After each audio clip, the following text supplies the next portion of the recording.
Chapter 9 of The King's Daughter. The King's Daughter by Pansy. Chapter 9. The Tea Party. I will make you fishers of men. There'll be a high old time to-night, Miss Dell, I just expect. I don't look for nothing else. Sallie volunteered this information as she cleared off the dinner table. Dell turned from the window where she had been overseeing some of Katy's operations, and gave Sallie the benefit of a bright smile as she questioned: "What kind of a time is that, Sallie?" "Why, there's a barn raising up in the hollow, and the folks will be coming home about dark, and the way they'll pour in here won't be slow, and they smokes and drinks most generally them times till 12 o'clock, and sometimes they gets pretty merry." Dell's smile had vanished, and her eyes had an indignant flash. "I thought they had those disgraceful scenes in the barn after it was raised, at the expense of the owner." "So they does, the workers; but these fellows that come in here are the hangers on like, who don't do no work, and can't get in at the supper, so you see they comes here." The face over by the window was turned suddenly away from Sallie, and the fair, brown head drooped low. This was bitter truth to which she had been listening.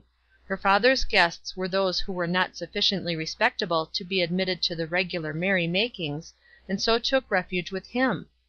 There were times when those disgraceful truths surged over Dell with such overwhelming power that it seemed to her she must sink beneath them.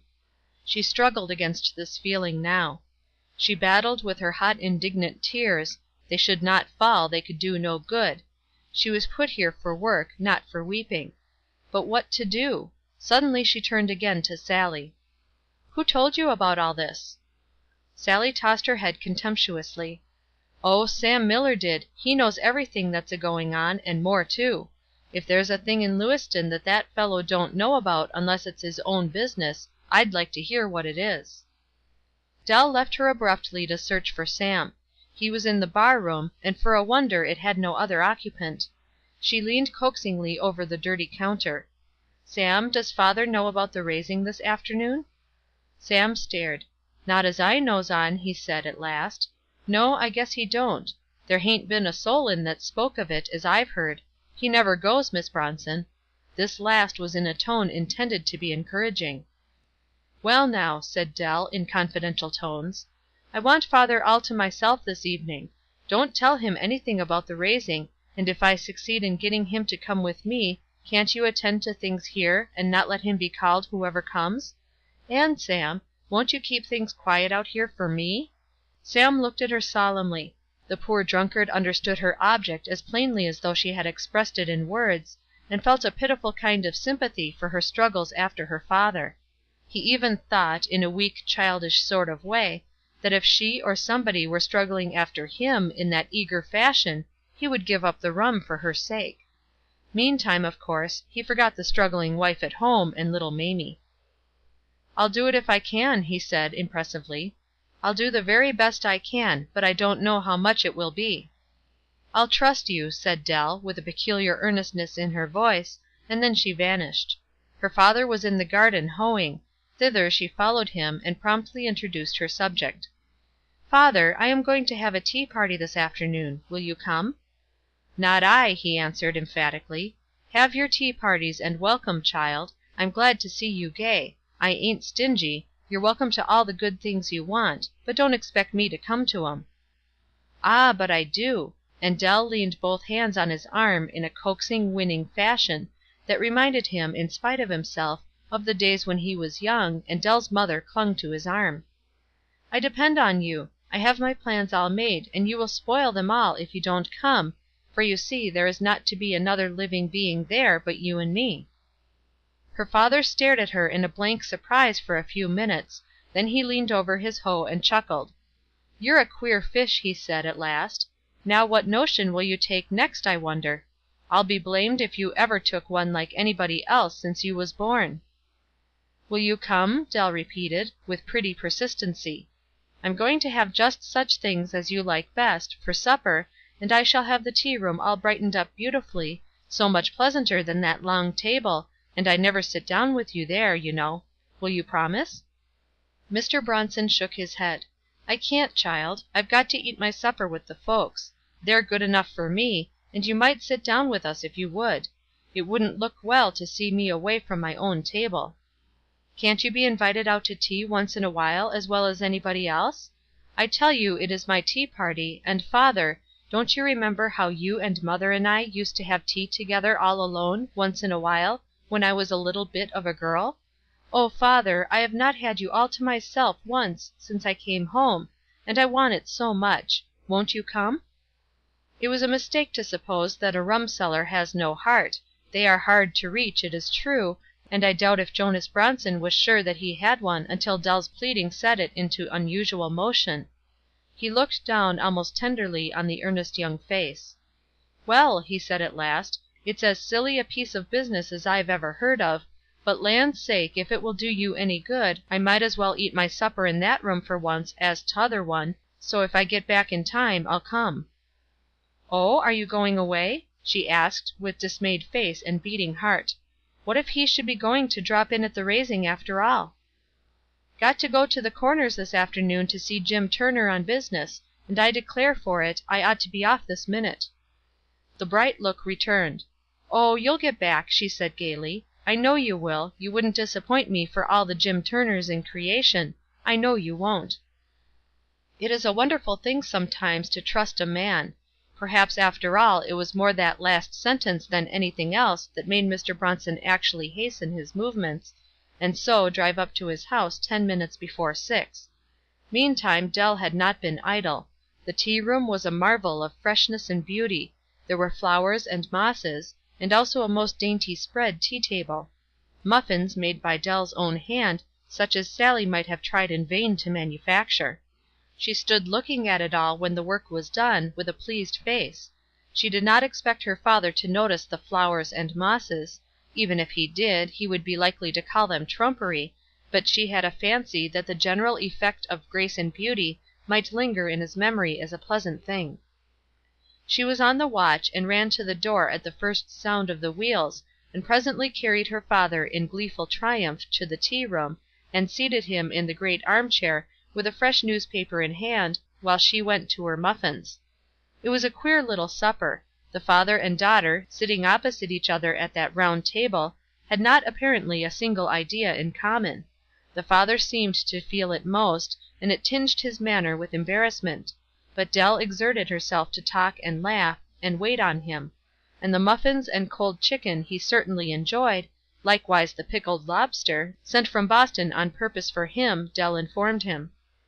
"You're a good cook," he said, complacently, as he finished his 4th cup of tea, and arose from the table.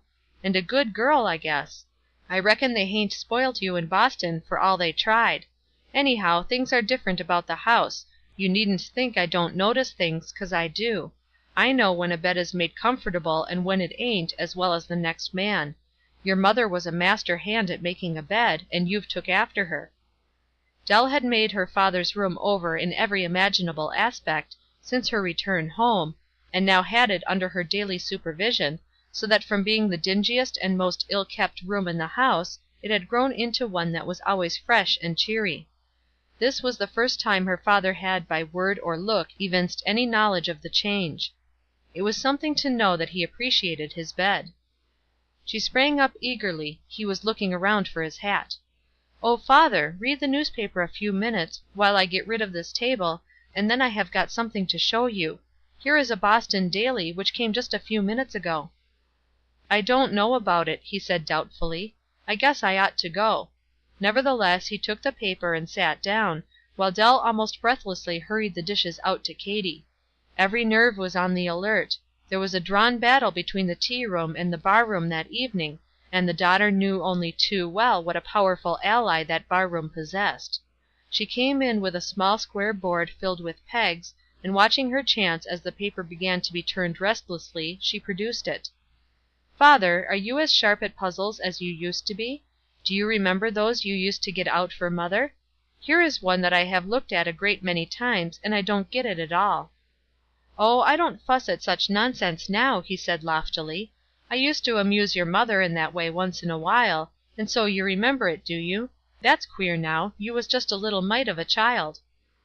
"I wish you would help me with this," Dell said, bending over it with a perplexed face. "I can't see through this in the least, and it provokes me to fail in anything. Whereupon her father chuckled admiringly. "It does, eh? You're a chip off the old block. I've seen the time that I've bothered for hours over the things, and I always beat 'em, too. Let's see this one." Never, surely, was the game of solitaire so closely and eagerly watched. Dell bent over the board with glowing cheeks and shining eyes, having in her heart the eager hope not that he would succeed, but that he would fail again and again; for this once accomplished, what could she do next? There seemed little fear of its being accomplished. Apparently he had found something that could beat him. He knitted his brows, and pulled out the pegs and stuck them in every imaginable way, and finally threw it down with an impatient, "Pshaw! the thing is a humbug. There can't nobody do it." "How provoking!" Dell said, innocently. "Professor Thomson can do it in a twinkling. I've seen him; but he does it so fast, you can't tell anything about it. Uncle Edward and I have sat and looked right at him, and then tried, and we couldn't get it." "Your Uncle Edward can't get it, eh? With all his book learning. That's a smart notion." And he drew it toward him again, and presently the wrinkles came in his forehead, and he was again absorbed. Dell looked about her for a fan, and fanned hard and fast. She trembled visibly, she had been so frightened lest the puzzle had failed her. There came a low tap at the side door. She arose and opened it softly. It was Sallie, respectful and sympathetic, perfectly comprehending what her young mistress was about. She spoke in whispers. "Mr. Elliot and Mr. Nelson are waiting in the parlor to see you, Miss Dell." Dell did not hesitate for an instant. "Tell them I am very much engaged, and they must excuse me this evening; and, Sallie, if any one else should call, just excuse me without coming." Slowly but surely the evening waned, and still the puzzle held sway. They held conversation over it now and then; her father called it the "confoundest thing that ever got hold of him," and slammed it down on the table several times, and as often some innocent remark of Dell's about Uncle Edward's trials over it would give him a fresh impulse. Suddenly a prolonged and triumphant "Aha!" announced a victory. He had accomplished the feat. But even then Dell had to be taught, and she proved a stupid pupil, and when she finally felt that it would be wise to learn, her father immediately said: "There, you've got it. Now I must go. I don't know what that Sam may be about. That lobster of yours must have been uncommon salt. I'm as dry as a fish." Dell sprang up eagerly. "Oh, are you? How glad I am! I have been hoping you would say so. Now, I am going to give you a splendid surprise. You think, I suppose, that Sallie knows how to make coffee, but you wait just a minute, and see what you think of mine."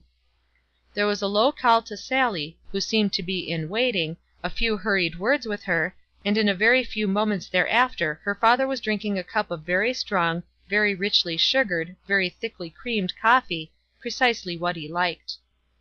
"It is good, that's a fact," he said, as he poured it down. The little coffee pot was on hand, and Dell hastened to replenish his cup. As she gave it back to him, she asked: "Do you like singing as much as you used to, father? You have not heard me since I came home. I know that old ballad that mother used to sing. I'm going to sing it for you." And immediately her full, rich voice filled the room. Her father drank his coffee more slowly, and presently set down his cup, got out his handkerchief and blew his nose. There were more memories woven around that song than his daughter knew of. He said not a word when it was finished; indeed, she hardly gave him a chance, but warbled off into another old song. He listened, certainly, and that was a great deal. Song after song was finished, and another commenced, and still he sat silent and attentive. Presently his head began to droop, he gave several emphatic nods, and finally settled back against the wall and snored. Dell sang on softly, not daring to stop at first, but soon the snoring became so positive and well defined that she ceased her music; but she stirred neither hand nor foot, and almost wanted to stop breathing. If this blind nap would only wear out the rest of the evening! And so, silent and motionless, she sat through her vigil. The clock from the distant kitchen struck faintly. She tried to count it. Could it be possible that it was 10 o'clock? She drew her tiny watch. Yes, victory! The evening was gone. With a reassuring look at the sleeper, she stole softly from the room, across the dining room and hall, and peeped into the bar room from the half-open door. It was unusually quiet there. A few loungers were in different stages of drunkenness and sleep, the half-filled, badly trimmed lamps cast their smoky light over the miserable scene, It was no part of Dell's intention to make the bar room inviting, so she left it to uninterrupted dirt and gloom. Sam Miller caught a glimpse of her, and came out, speaking earnestly. "I've kept things just as still as I could. There came a lot of fellows about an hour ago, and made a great row, and wanted to see your father, but I told them that he was out to tea and could not be seen, and pretty soon they went off." Dell looked at him gratefully. "I know you have kept it very still, and I thank you. Now, Sam, can't you have these people go away, and put out the lights? It's time, I'm sure, and I don't want father to come here to night." "Yes," Sam said, virtuously, "it is time, that's a fact. Oh, yes, I can manage that for you. I'll send them home." Which he did most unceremoniously. "Here, you Dick Johnson, go and sleep on your own floor, you can't have ours any longer. Jim Cole, get up and go home." And in less than 15 minutes each sleepy loafer had staggered off, and the bar room lights were out. Dell went swiftly back to her father. He might waken now whenever he chose. A few minutes more, and then a more decided snore than usual aroused him. He looked around with a bewildered air, remarked that he guessed he had fallen asleep, then he yawned and stretched himself, and finally drawing his great watch, said: "Well, I swan, if it ain't going on to 11 o'clock! Why, what the dickens has been going on in the bar room, I wonder?" "It's all right, father," Dell said, cheerily. "Sam has closed things up, and gone home. I told him you were tired, and I thought you wouldn't be out." "The mischief!" he said, staring. "This is a funny evening, I declare. Well, I am tired, that's a fact. Give me another drink of your coffee, and then I'll go to bed." The door closed on him at last, and Dell sat down with a weary sigh on the couch. The energy was gone, she was tired. A funny evening! Well, it had certainly been a strange one. How hard she had worked, and after all what had she accomplished? It was only one evening. She felt like a feather trying to beat back the waves of the ocean. Would she ever be able to stem the awful tide that was setting against her? She drew the large Bible to her, that she had placed conspicuously on the little table, and wearily turned the leaves, until pausing over the story of the weary fisherman who had toiled all night and taken nothing, she read the story through. Someway it gave her courage. "Nevertheless, at thy command we will let down the net." There was another verse: "Follow me, and I will make you fishers of men." Was not the message to her? Fishers of men. Wasn't she willing to do the work? What if she did toil all night and take nothing, nevertheless at His command? Who could tell what the fruits of that one evening might be? Couldn't God use her toiling? Wasn't it something to have charmed her father into a quiet evening, instead of leaving him to a drunken revel? Yes, she would toil not only all night, but many nights. Wasn't there always before her the promise, "I will make you fishers of men"? With this to plead, the elder brother's own words, could she ever weary over the toiling? End of chapter 9. Recording by TriciaG.